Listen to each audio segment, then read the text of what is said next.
جحا الفيلسوف. كتير وكتير من النكت سمعناها عن جحا، بس يا ترى جحا ده شخصية حقيقية ولا من وحي الخيال؟ شخصية عبقرية ولا شخصية حمقاء؟ تعالوا وانا اقول لكم.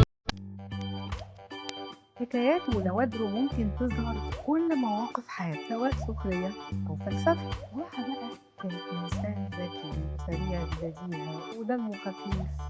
الله عليك يا عبقري الله. ومرة كان ماشي في السوق وكان لابس الجلابية والعباية وعليه هيبة إيه كده، وقال للناس إن أنا واعي وصاحب كرامات. الناس استغربوا قوي وقالوا له وإيه كراماتك بقى يا جحا؟ يوم أول كراماتي اللي أقدر أقول لكم دلوقتي إيه اللي أنتوا كلكم بتفكروا فيه. الناس اندهشوا قالوا له أنت تعرف إحنا بنفكر في إيه؟ طب قول يا عم جحا. جحا بص لهم كده وقال لهم كلكم بتقولوا من جواكم ان انا كذاب، صح؟ وفي مرة ثانية حمار جحا سابه ومشي. جحا زعل وقال انا لو لقيت الحمار ده هبيعه بدينار واحد. مفيش كام يوم والحمار رجع تاني لجحا. طب جحا يعمل ايه؟ لازم يفكر في حيلة. نزل السوق ومعاه الحمار وربط في رقبة الحمار فرقة عقاب قديم وقال أنا هبيع الحمار بدينار وفردة العقاب ب10 دنانير. انت باين عليك نصاب.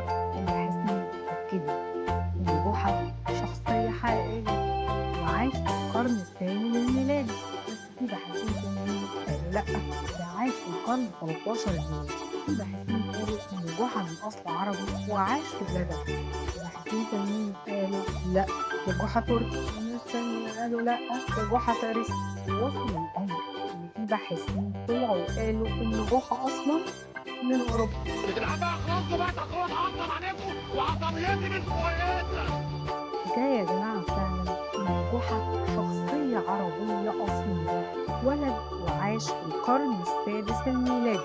شخصية جحا اللي بيقولوا إنها تركية فده واحد اسمه نصر الدين الرومي، لكن الباحثين أكدوا إن نصر الدين الرومي جحا التركي أخذ كتير من مواد الجحا العربي. مرة الوالي جاب جحا وقال له إيه بتستخدموا المجاميع الجديدة؟